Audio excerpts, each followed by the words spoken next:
Hello, hello, hello. Thank you for tuning in for another episode of the Serenity Resource Connector.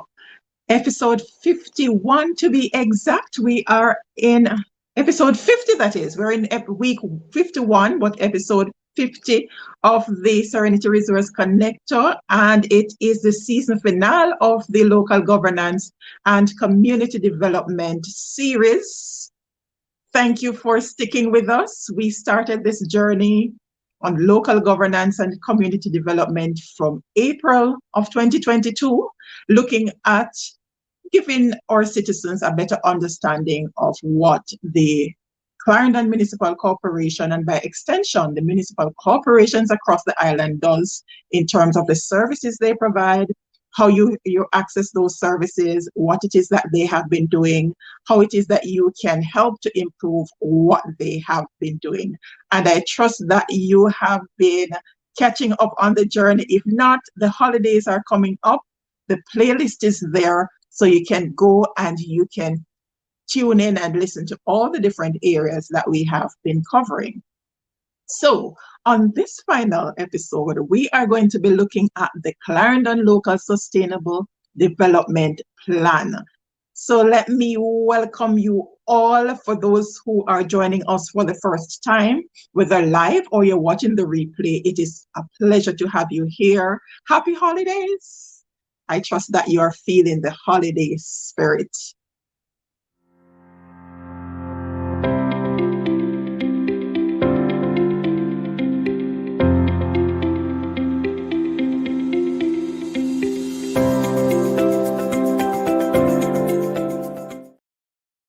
All right, welcome back.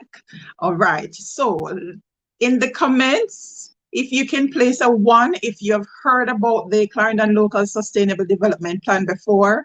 You might have heard of it as being referred to as CLSDP, same thing, acronym for Clarendon Local Sustainable Development Plan. So if you'll be so kind to put a 1 in the comments and let us know how many of you who are connected now knows about the plan.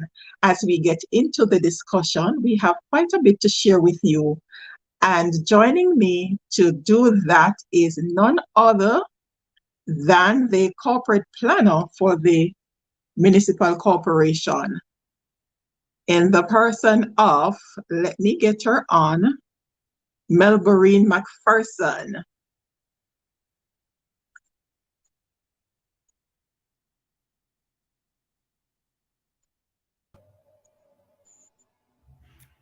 Welcome to the Serenity Resource Connector space, Melbourine.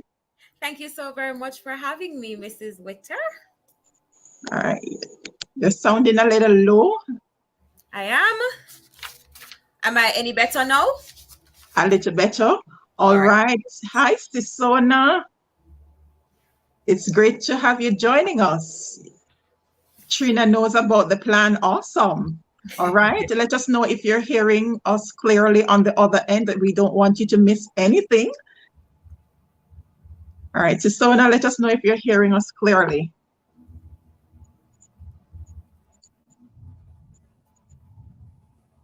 All right. So let's start by sharing with the viewers what exactly it is that you do as a corporate planner. We have been looking at the different departments all season, and we have learned about the 2 arms of the municipal corporation, the administrative arm, as well as the other arm, which is the political side, which is the councillors. That most people usually think that's all the parish council, no, municipal corporation is all about. But we would have learned that there's a lot that goes on behind the scene, and different departments are responsible for same. And so this is a new portfolio that a number of the viewers will be hearing about. So share with us what exactly it is that you do as a corporate planner for the municipal corporation. All right. I get asked this question a lot, because persons will tell you they've heard about planners, but they've never heard about a corporate planner. To be fair, it's new to the municipal corporation. But as the municipal corporation's corporate planner, what I'm responsible for is documenting our strategic plan. And our strategic plan is where we document our priorities, the corporation's priorities. We outline our strategic objectives, what the goals are, what are the targets associated with these strategic objectives. And we also highlight the programs and projects that will be utilized to, to actualize these targets. So it's usually a 4-year plan or strategic business plan. It's usually a 4-year plan. And from that 4-year plan, I would develop what we call an operational plan, which is a year-long plan. So it's a smaller plan from our strategic business plan. And it's actionable because it's a short-term plan. It's broken across all quarters, and we do some amount of assessments or measurement of our programs and our projects that we've implemented to make sure that we're reaching the targets. And if we're not reaching the targets, what are the gaps that exist, and how it is that we go about, doing things differently just to ensure that we meet the targets outlined, or if it's a case that we need to revise the targets or the strategies or whatever the case may be. But we do assessments of our performance, because at the end of the day, we don't want to be operating in a vacuum. Pretty much, we want to ensure that what we do as a corporation is that we are meeting the needs of the residents of our parish. But as the corporate planner, in developing our strategic business plan, what we usually do is that we have discussions and dialogues with our stakeholders, the political directorate, as our policymakers here at the corporation, would share also what the priorities are based on discussions in their own divisions across the parish. And then we try to align those priorities at the corporation level, and we develop our strategic plan.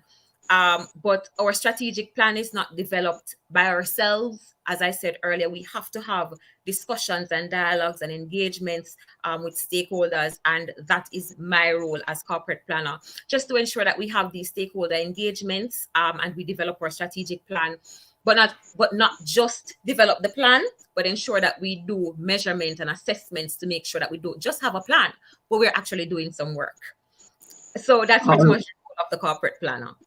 All right, that's quite a bit of work, because we have heard about a lot of committees, and I would imagine that the discussions that take place at these committees, you would have those as part of the plan and moving forward.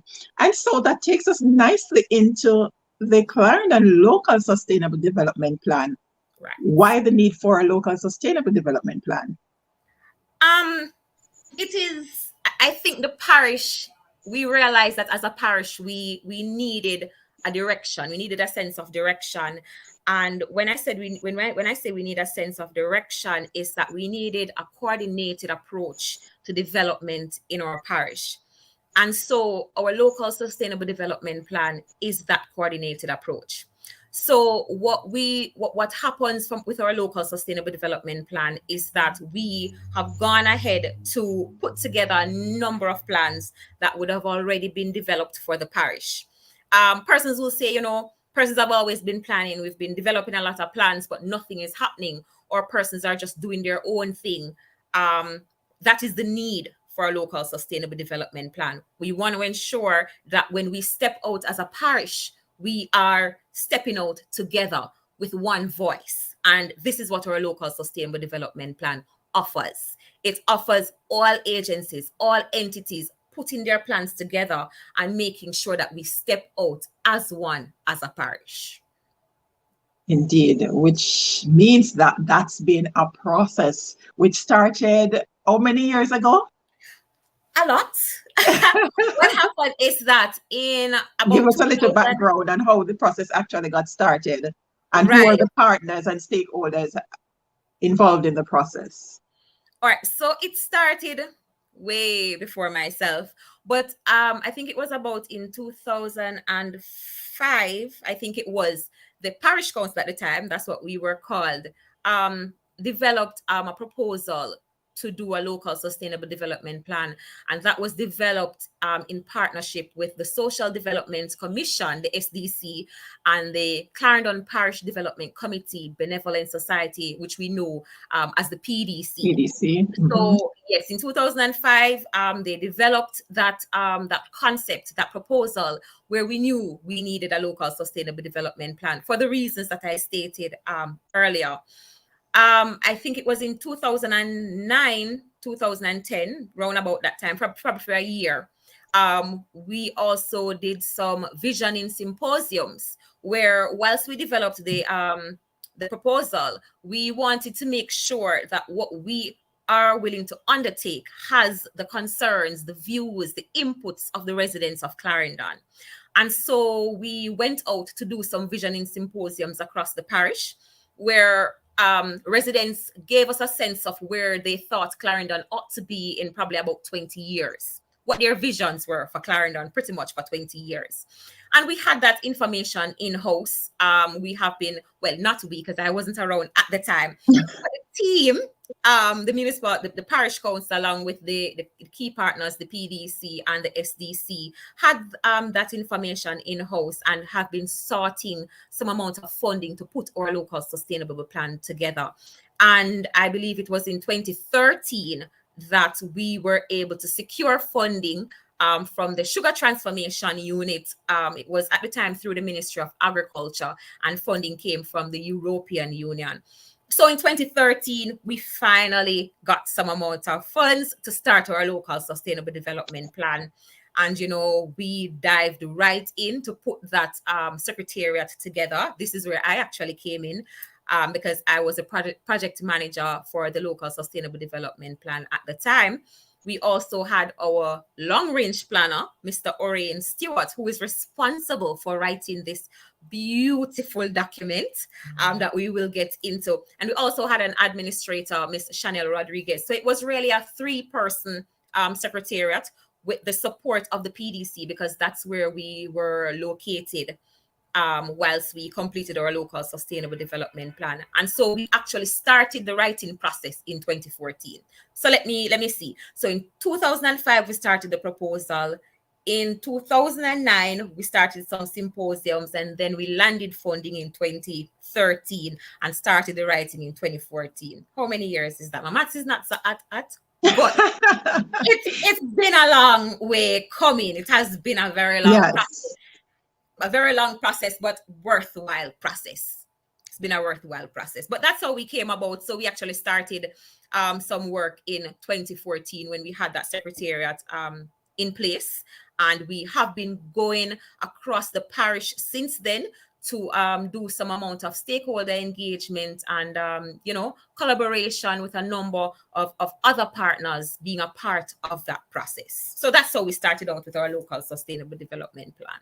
Yes. And I came across a Facebook page that actually gives us some timeline. So you can all check out the Clarendon Local Sustainable Development Facebook page. All right. Melbourne will get into that later as to what is happening there. But there's quite a bit of information in terms of the documenting the journey from when the process started. You have video and picture evidence of some of the workshops that took place. So it was a really intense process, and a number of the groups. And I was really impressed to see that there was actually a youth focus group that was a part of the process. So the views of the youth at the time were represented. They're no longer, probably no longer in the youth category at this point, but they were involved in the process back then. Pleasure to have you, Patricia Strawn. Thank you so much for tuning in. Yes, thank you all for responding. I'm happy you're hearing us clearly. And remember, if you have questions, that's why we do this live, so you can ask your questions, so you can get some feedback. So as we progress, you can ask whatever question as the discussion continues. All right. So this is one of my, this is in my library. This is what this synopsis of the plan, and see, Melbourne has a complete plan. Yeah, so it was really, really an intense process. But one of the key things, though, that I noted is that the foundation of this sustainable development plan was partnerships. And it makes sense because if you're going to do anything sustainable, you have to have partners involved. It's a partnership between the entire local governance structure. And that's one of the reasons why this local governance and community development was identified as one of the series, because I have another book here in my library. This Yes. is the SDC, Yes. right? This is the Reform System of Governance in Jamaica. And if you're on and you're part of a community-based organization and you don't have these two, please ensure that you Get access them. them through the PDC, that's not the PDC, but the SDC, Social Development Commission, and the Municipal Corporation, to make sure that you're properly guided. So whatever it is that you're doing, it falls a part of that. I think this entire, this 2022, the entire Serenity Resource Connector, some way, shape, or form, all the series ties into these two documents right here as it relates to the local sustainable development plan. All right, so let's get into some of the details now, because we had a number of entities that were involved. And as we talk about governance, our governance structure includes what we call development area committees. And those development area committees were integrally involved in the process, because I noticed, based on the layout of the document, that's how the parish was actually broken down in those development areas. And a number of activities that takes place in the parish are based on those different areas. Policing, I've been learning even through this series, the policing, a number of that are tied to those development areas. And so we have those, but the primary areas of focus are documented: economic prosperity, social well-being, good governance, and environmental action. How were those areas selected? Because we have so many different things. We could have focused on so many different, but you broke them down into four. How did they arrive at those four? Well, actually, those four areas are considered the four pillars of sustainable development. And right, and I believe that guide too from the SDC would have outlined the same areas. But it's not that we focus on these four areas, because if you get an opportunity to go through this document, well, this large document right here, then you will realize that these four areas, or these four pillars of sustainable development plan, sustainable development is broken down further into sectors.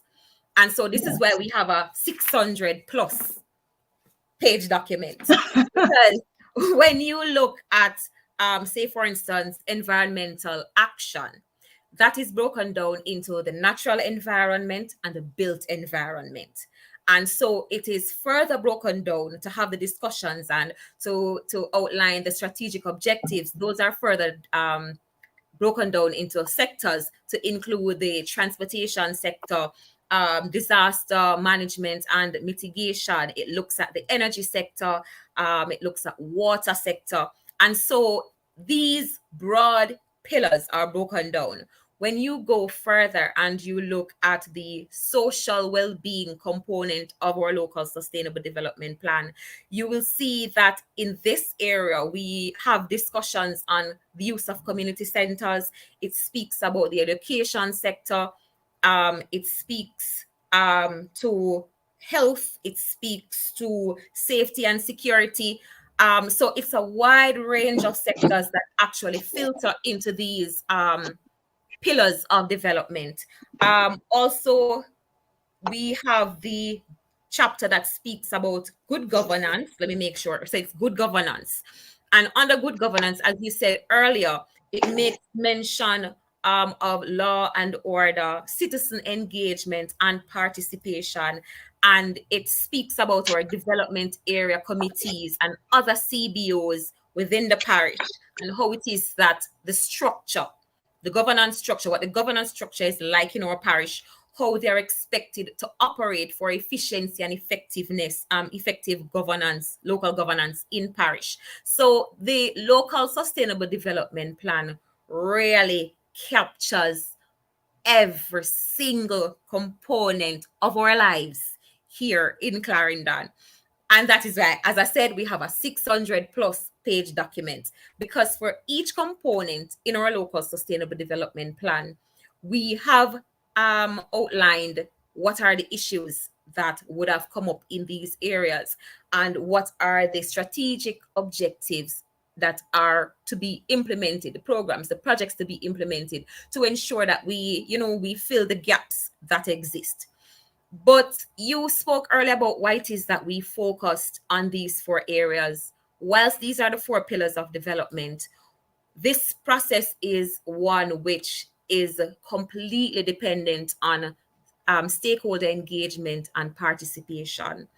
We wanted to ensure that the approach that was utilized for our local sustainable development plan was a bottom-up approach. And when I say a bottom-up approach, is where we ensure that the voice of our citizens and our residents are a part of our local sustainable development plan. So what did we do? We went out into the development area. So we split the parish based on the SDC's borders and boundaries. We went into the parish accordingly. And so we had development area meetings and engagements where a wide cross-section of persons came out, and we had discussions. And the discussions went along the lines of where they want to see their communities, where they want to see our parish, what are the challenges that exist, and what are the resources that are available within the space. But we wanted to take the conversation a bit forward, or step up the conversation, where our residents don't just come and talk about the issues that they're having, but they also took the opportunity to share what are some possible solutions that they believe will be able to solve some of the challenges that they're having within their communities or within the parish. And these discussions were documented. As soon as these discussions were documented, then we had to ensure that we put all of these discussions into the various sectors. Where did they fall? So persons spoke about jobs, persons spoke about farming. Where would those discussions fall? And that's how we came up with these sectors.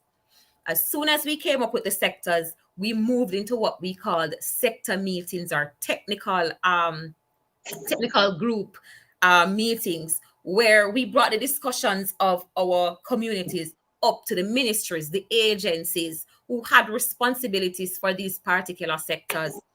And we asked them too, what were the challenges that they would have experienced in the space, what resources they have available to, to pump into our communities and our parish, and also to do an assessment of an assessment on some of the solutions that the communities would have presented to us, to see how feasible some of them are. And we did those assessments, we documented, and then we came back to the communities. So we came back to the DAs and said, listen, this is what you had outlined. We took it to the technocrats. This is what they're saying is possible for us based on the resources that they have and where we can tap into future resources. And that is how we came up with our strategic objectives and our plan of action that is documented here in our local sustainable development plan. So it's important for us to understand that Mr. Stewart did not sit in his office at Paisley and develop this local sustainable development plan. It was a very engaging process. Residents had the opportunity, as you mentioned earlier.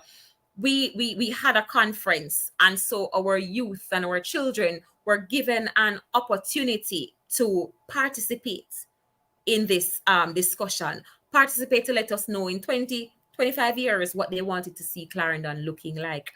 But I also want to highlight our major partners in our local sustainable development plan, the PDC, the Clarendon Parish Development Committee Benevolent Society, integral in this process.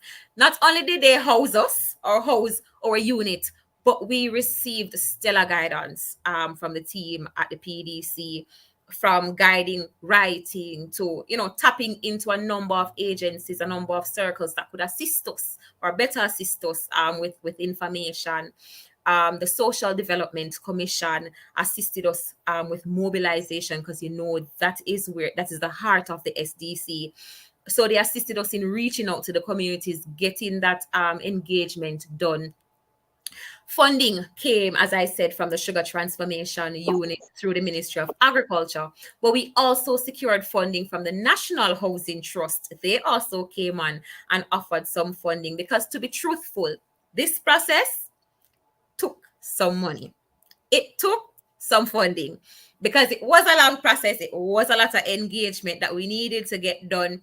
And so we really needed the funding. The National Association of Parish Development Committees, NAPDEC at the time, also was a key partner to our local sustainable development plan. We also received support from CARILED. I'm not sure how many persons remember the CARILED program that was piloted here in Jamaica. Clarendon was a part of that pilot. Yes. And we received support for our conference, as well as technical support, because a consultant actually came from Clarendon, from Canada, and came in and gave some assistance to our long-range planner in terms of the strategies that were actually documented. And so, to be honest, it was a very fulfilling journey process. The fact that we have finally formulated a local sustainable development plan for the parish and developed this blueprint. That's what we've been calling it, a blueprint for development. That's what it is, yes. A blueprint for development for the parish. And pretty much what this document does, and it makes life easier for us, because now when I'm writing projects, I don't have to be stressing out myself for the rationale. I take we all go to the plan. We go to this document. You see how many sticky notes I have here in this document? I just make sure I have the soft copy of that one. Can't print that one. Exactly. So we make sure that we make our reference, because it's important when we are going to funding agencies that we know what we're talking about. When we're quoting figures, when we're quoting scenarios, they're not made up. They know for a fact that a lot of work was done in terms of getting the information together. So we know what we're doing when it is that we ask them for their funding to do any form of projects in our communities. And if you've not yet, I am imploring you to ensure that you reference our local sustainable development plan for future use. That's right. So for those who did not know about the plan before, they're learning. Welcome, Michael Thomas. Great to have you as always.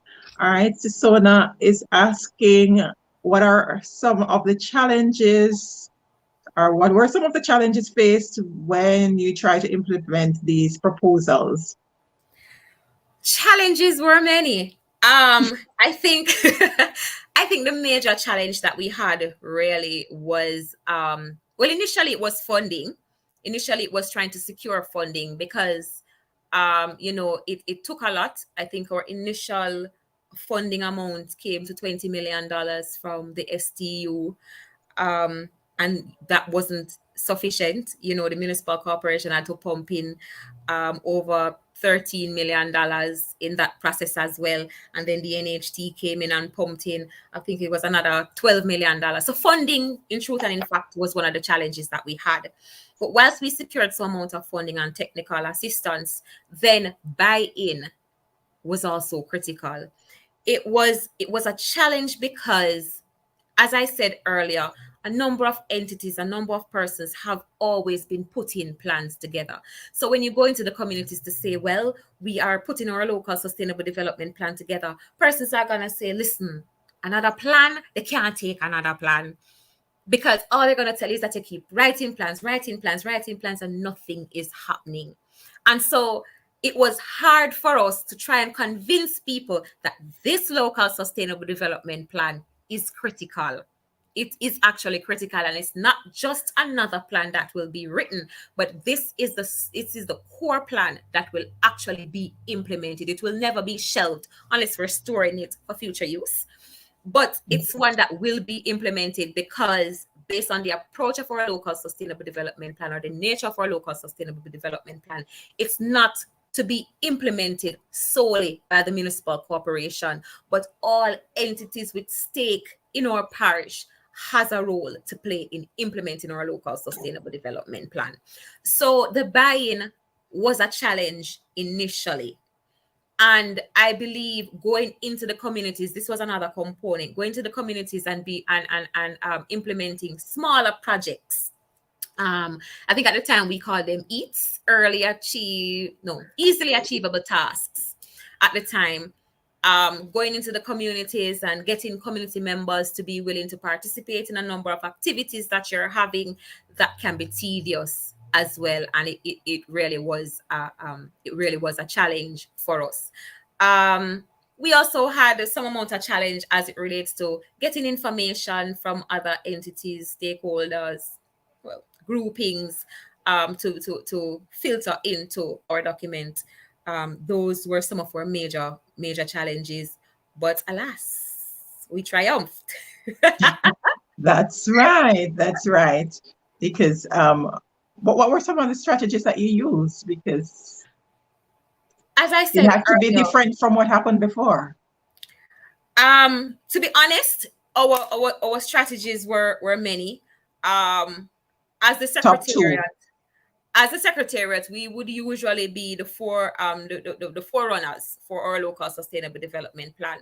One of the challenge that we realized we were having is the buy-in from a number of agencies into this process, and so we had to rely heavily on our partners to go out and assist us as it relates to those engagements. Because to be honest, the team was a very young team at the time. And so we needed some amount of assistance in entering certain rooms. And I believe this is where the key partnerships that we had were integral or were critical, because the PDC was able to help us to get into some spaces that we really needed to get into as it relates to getting the buy-in for our local sustainable development plan. So we had to, to turn things around a little, do things a little differently, but we wanted to make sure that at the end of the day, we achieved what we had set out to achieve.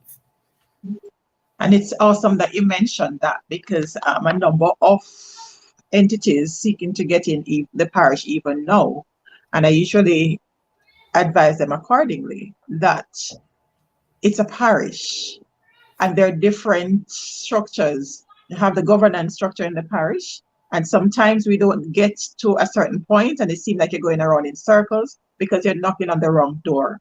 Right. So you need to know who the key players are, what it is that you really want to get done, and who are the best people to connect you with the resources in the parish that you need to access. Right. So that's awesome.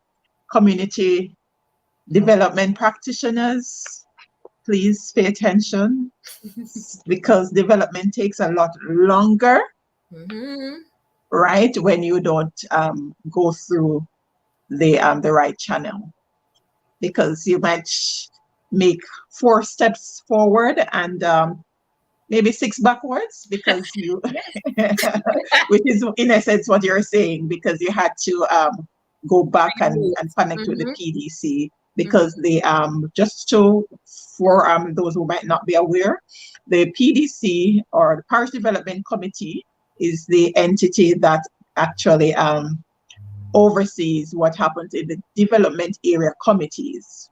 There are monthly meetings where the key stakeholders meet to hear what's happening in these different development areas, and then they from there, the different projects that are taking place and all of that. Blessed evening, Deborah Dixon. Thank you for tuning in. Pleasure to have you. Right, but there's a plan, and each plan must have a vision, right? Yes. And so the parish vision is to be a thriving parish with a healthy, educated, and creative population that lives in safe and attractive communities. So this is not going to happen overnight. There are different things that have to take place, and That's one of the purpose really of the Serenity Resource Connector, to be a part of that education mechanism where we can pull it all together. Because I've been to many meetings over the years, and not just locally, but at the national level.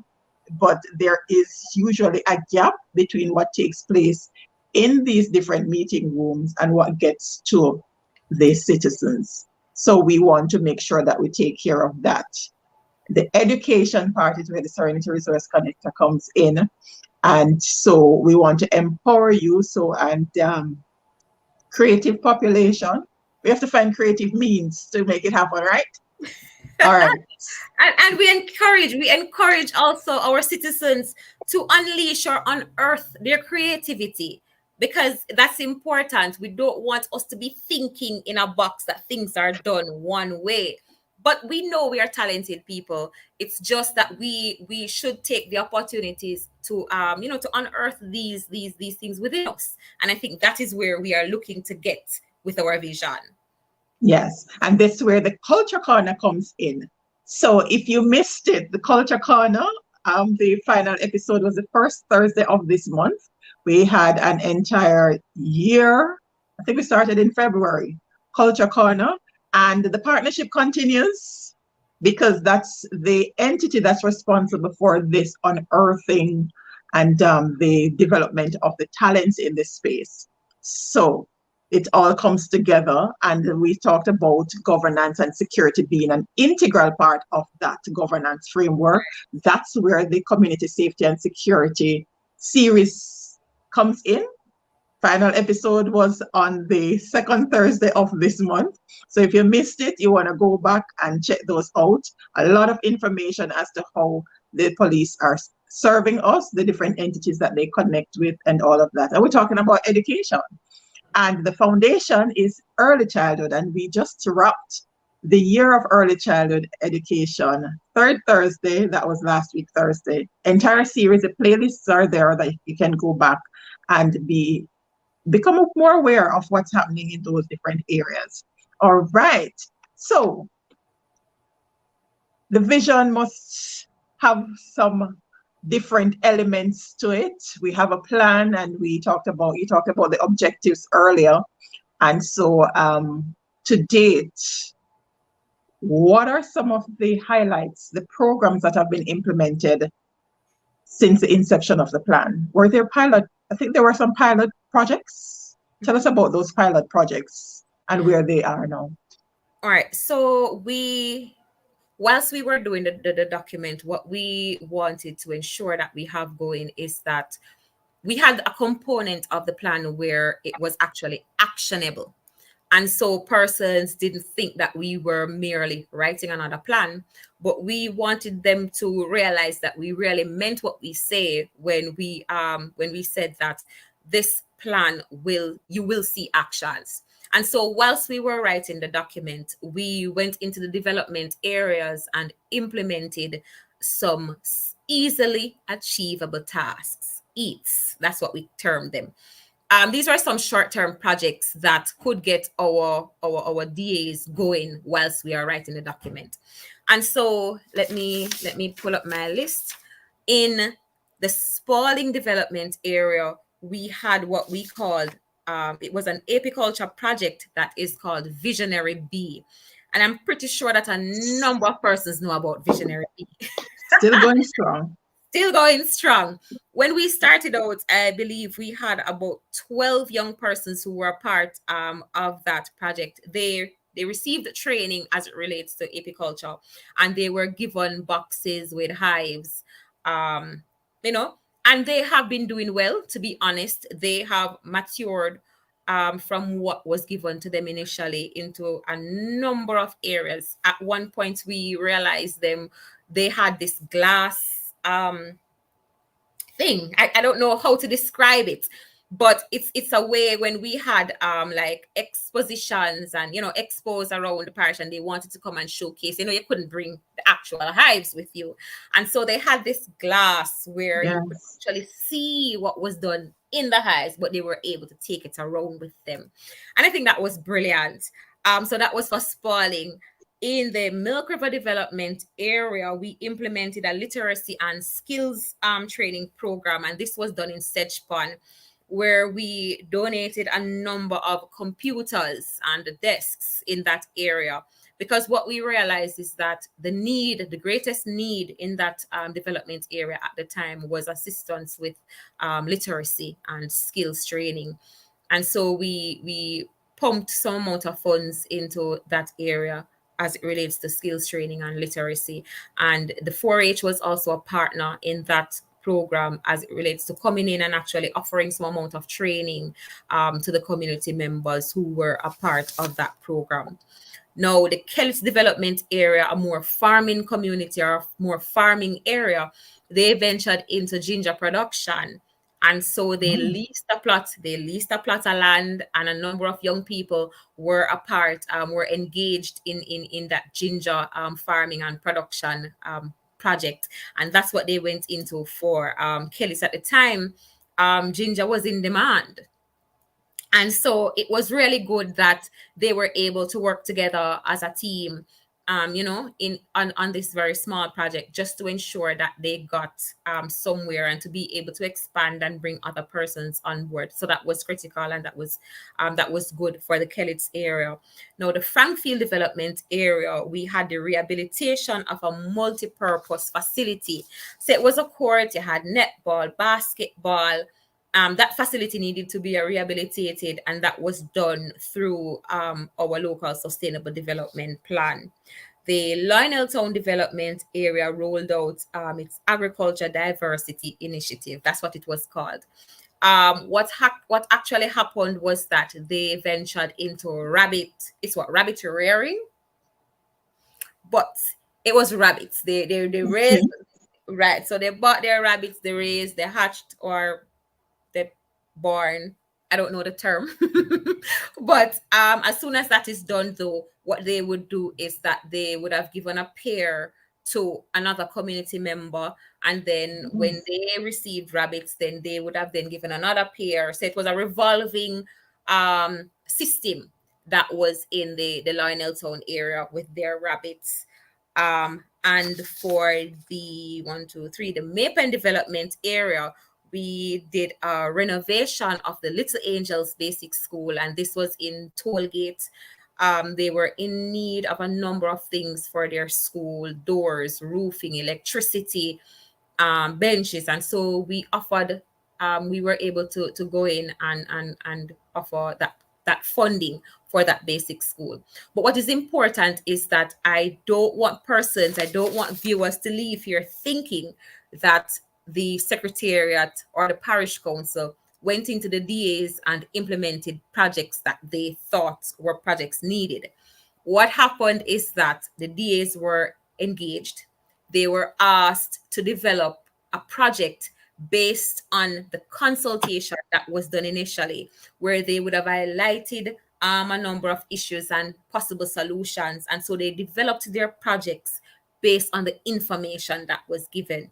Because what is critical about this is that we wanted to take that opportunity to reinforce that planning is about first identifying what the need is, identifying the resources, and then actioning. That is sustainable planning. And so even though these were small projects, we wanted to ensure that lessons were learned whilst this process was still being done. And so there were 7 small projects that were implemented across the parish. And as you know, a number of them are still going strong. A number of them have been what you call them, upscaled. I think that's the term, upscaled, and replicated in a number of other areas. And I must say to the community groups, it's difficult as community leaders a lot of times to get the buy-in and the continuous support of community members. But I must say that throughout the period, the communities stuck to the task, and were willing to implement these projects.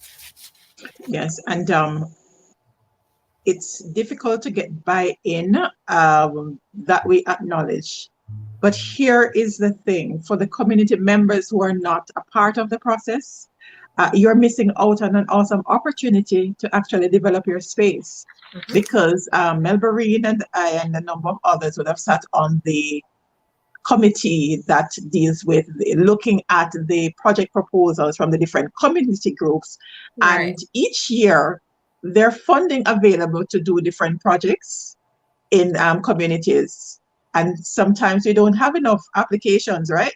Not enough applications are submitted. So the funding is available. It's just for the community members to come together, take a decision as to what it is that you want to see happen in your community. Put together a proposal. There's help for you even in terms of putting together the proposal. Process is pretty straightforward in terms of the documentation. Submit it so you can get the funding to get things done. All right. So you don't want to be out of the loop. You want to be a part of what's going on in your space. Welcome, Lady Doreen Brown. Always a pleasure to have you. Happy that you're all finding this session informative. Simon Purchase wants to commend the team for a job well done. And we have some more commendations. Well done to the Clarendon team. Yes, that's part of what we do here, to highlight what's going on good in Clarendon, not just what mainstream media carries. There are a lot of things that's taking place, and we don't want you to get blindsided by all that's been said in the mainstream media. So let's let you know what exactly is going on as it relates to the plan.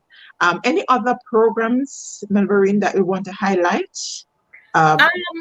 Sure. I know there are a lot of them. A number of things were done throughout the process of us developing our local sustainable development plan. I made mention of our youth conference that was done in collaboration with the PDC's youth committee. We also had a huge economic conference that was held, I think it was back in 2015, at Glenmere High School, where a number of businesses, small businesses, came out and showcased what they had. We linked them with a number of buyers or potential buyers. So we had a great time. The minister was there. A number of agencies and partners came out to that one. We had also a FIMI photography poster competition. That's right.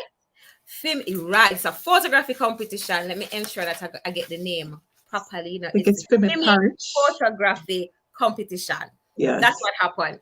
What we did is that we reached out to our youth in the parish just for them to use a single shot, a single photo, to tell us what the vision meant to them. So what it meant for Clarendon to be a developed parish, what it meant to them through their own lens. And I believe this was one way of us encouraging the creativity of our youth within our parish.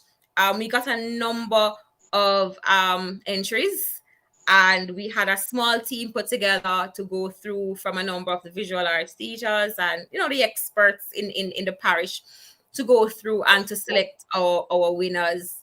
And so we had that back in 2017. No, it was 2019.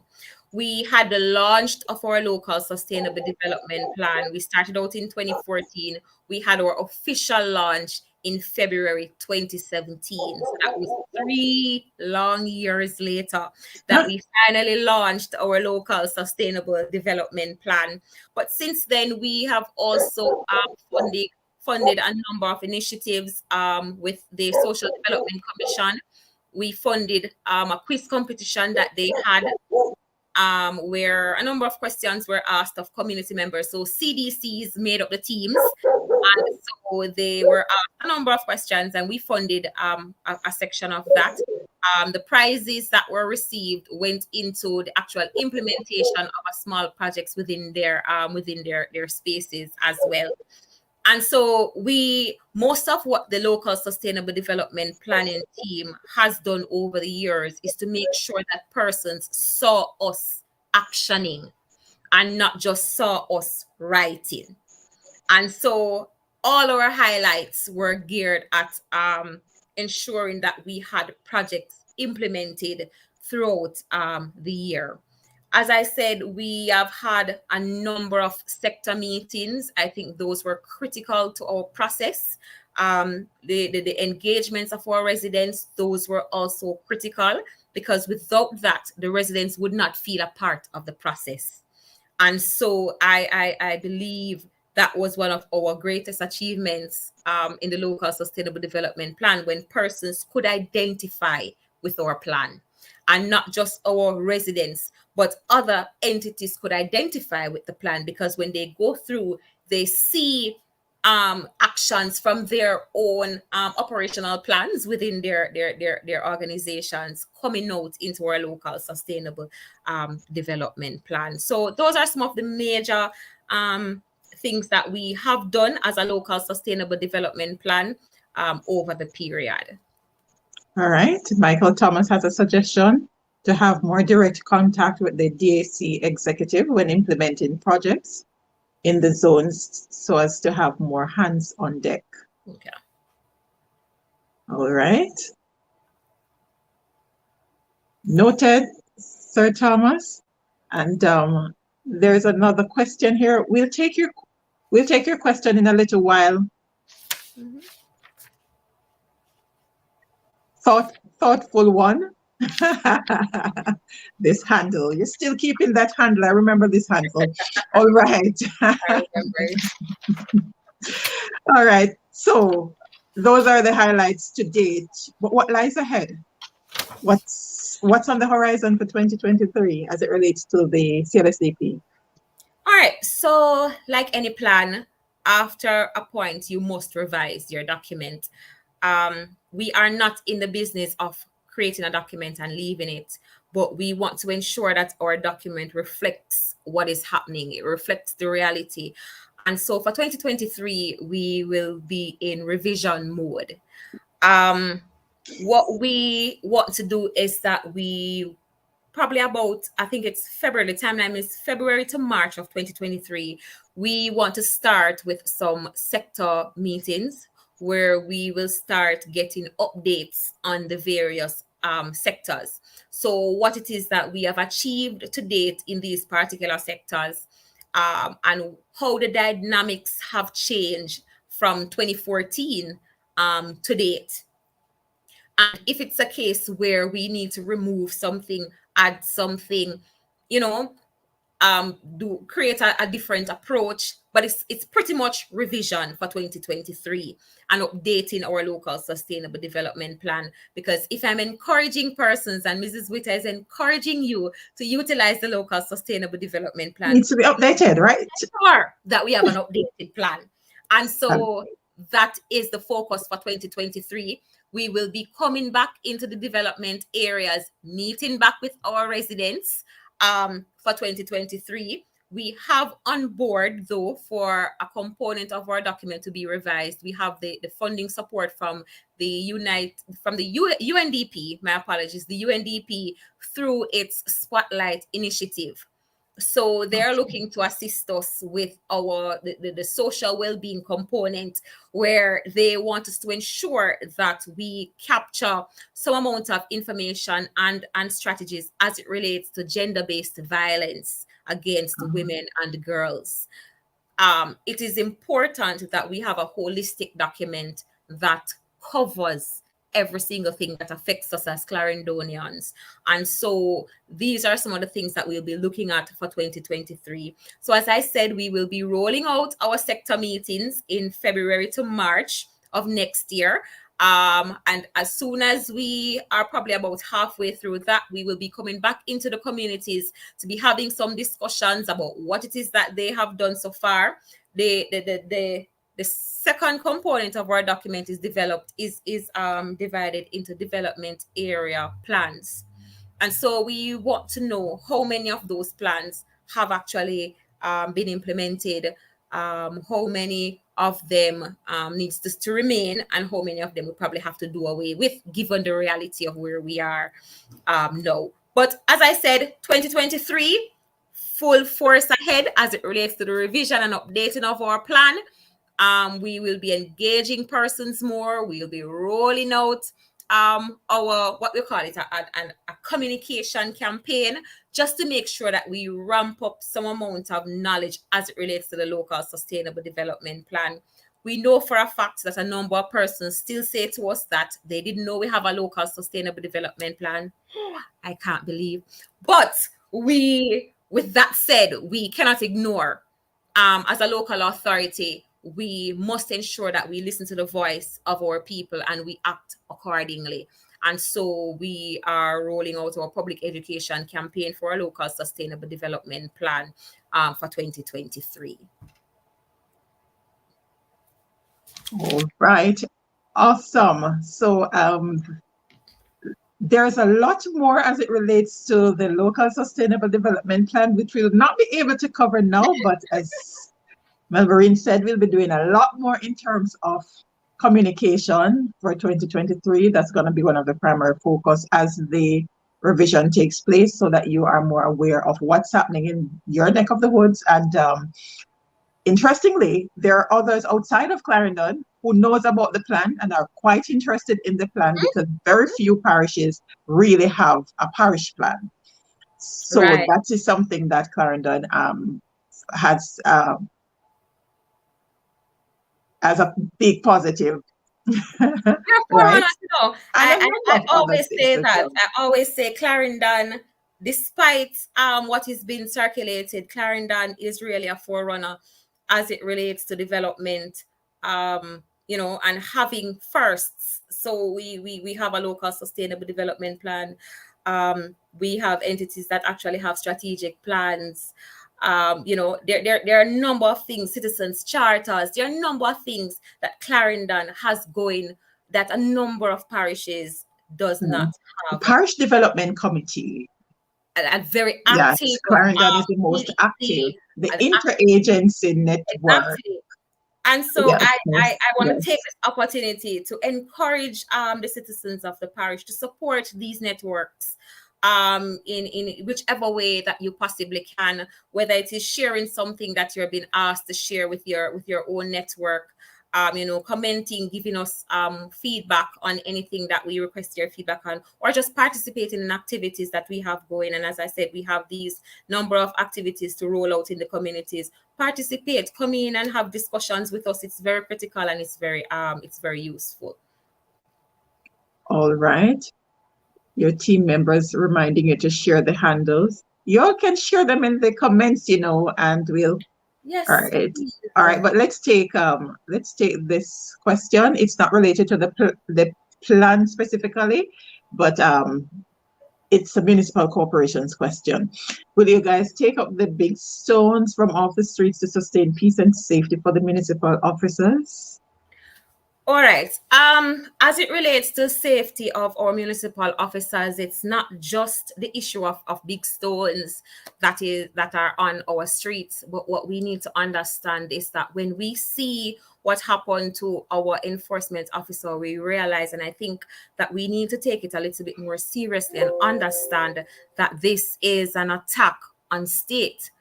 And it's to show that in truth and in fact, we are a people who no longer believe in law and order. And as soon as rules and regulations are set, we believe that it should exclude us.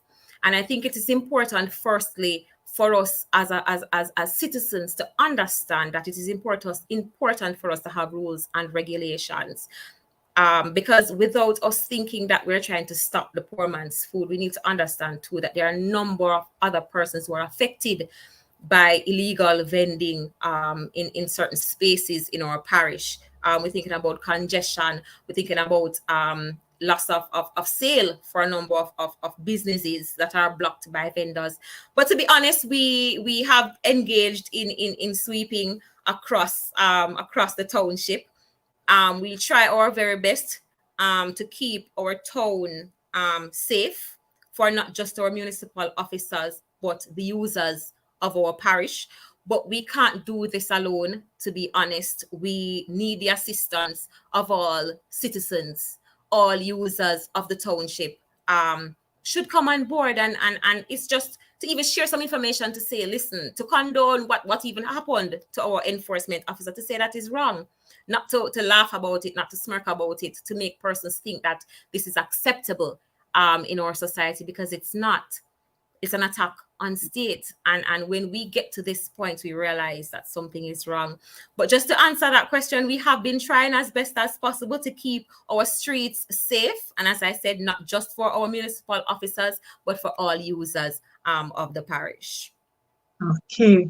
We are less than a minute to the hour, but this is very important. So we'll take this one. How ready are the citizens to meet the municipal corporation when the implementation starts? I think this is in relation to the plan. It has already started. Yes, so there's a lot being done, but this comment here is worth sharing, because the reality is most people trying to survive and not really interested in extracurricular activities, which this would be considered to be. Yes. To be honest, it's what idle thinker. I understand that people are on the grind, you know, trying to make ends meet, trying to run successful businesses. But we also need to understand that our local sustainable development plan does impact our businesses. I hope you do get an opportunity to go through our document, and you will realize that it speaks to how it is that we treat vending. It speaks to zoning of our businesses for more effective and efficient operations. It speaks to congestion, traffic management, and that will assist businesses. So it's not an extracurricular activity. What I want the citizens of the parish to consider these consultations is an opportunity for you to make a contribution to the development of your parish. Because whilst a lot of persons may say they are busy trying to survive, you are also tasked with the responsibility to create a space that you are able to more than try to survive, but actually survive. And this is what we want to achieve through the implementation, the proper implementation of our local sustainable development plan. Yes. And as we talk about the plan, what we're really sharing is about not just looking to those who we elect to govern, but more participatory governance. You have a voice in what's happening in your space, because the hustle is even harder when there's certain bureaucracy in place, the red tapes in place. So unless you're part of that voice, because that's part of the challenge, as the president for the Clarendon, the Melbourne Chamber of Commerce, that's part of the challenge. Everybody is trying to eat a food, but someone has to do the advocacy, and everyone is busy, right? And just as across the world, Chamber of Commerce is nothing new. The different community groups, nothing new. A lot of things that have been accomplished across the globe. It's a small group of people, and we've seen it in history all over. It's a small group of well-thinking people who decide that, hey, I want to make a difference while I'm here in the space that I'm in. That's what it takes, right? But if everyone says that they're busy and everything around us is falling apart, you have to be a part of the solution. And we find time to do what we want to do. Does it speak to changing the mindset of the citizens? Because it's hard to teach older people new tricks. It is happening. That's not something that's going to happen overnight. It's not something that's going to happen overnight, but there are changes are taking place, because I mean, we went through 2 years of a pandemic that we some people didn't know that they would survive, but we're still here. And I'm sure we're not thinking the same as we were thinking before the pandemic. So changes are taking place, but the thing is, I don't think, how can I be a part of that change that we want to see? Right? This program is a part of that avenue to help to change the mindset, because or people perish because of lack of knowledge. And that's what part of the thing. They're not aware of what is happening.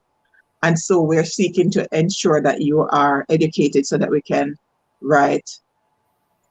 Thank you, Lady Francis. Reach the kids and it will be more meaningful. That's why we had the year of early childhood development. That's the foundation. That is the foundation, and a lot is being done, right? Which is part of why we need to share what is happening, so we know things are not happening in a vacuum. There are Right. different sectors, as Melbourne would have shared earlier. It's broken down into sectors. So things are taking place in different sectors. And although you might not be able to see it, because it's easier for you to see the number of guns that have been taken off the street, the number of people who have been killed, either violently through domestic violence or those who were robbed. But things like these that are happening don't get spotlight. And which is why we are creating this space where you can know what's happening in your space, what it is that you can do to contribute to what is happening. It might not be that you're going to be everywhere, but you just focus on one area, which area it is that you feel passionate about, that you want to make a difference in, and just be a part of that change. Thank you for sharing. That was some constructive thought, Ida Thinker. Thank you so much for sharing. All right. So we are over the 1 hour mark, but it has been a pleasure sharing with you, with the team from the Municipal Corporation for 2022. And we look forward to continuing this discussion and hearing from you, Ida Thinker and others. Thank you so much. Always coming on to share your thoughts and to be a part of what is happening. Thank you for taking the time to learn what is happening in this space. And I encourage you to do what it is that you can in your neck of the woods to help and make a big difference in not just our parish, but Jamaica and the world. This has been the final episode of, or this is the final episode of the Local Governance and Community Development Series for 2022. And we talked about Clarendon Local Sustainable Development Plan, and just continue to reach out for information and seek to be your brother's keeper. Yes, Ms. Worrell. And the IG handle for the Municipal Corporation is Clarendon MC on Instagram. From there, you'll get the other handles. So you can connect with the Municipal Corporation to see what exactly is happening in this space. Thank you so much for tuning in. We have the final episode for 2022 next Thursday with our youth leaders, ambassadors for the parish. We're going to hear from them. What's right with Clarendon? You don't want to miss that one. Always a pleasure to have the conversations with our youth. All right. Thank you again, and continue to stay safe. Happy holidays. It's been a pleasure sharing with you, and you continue to be blessed. God bless.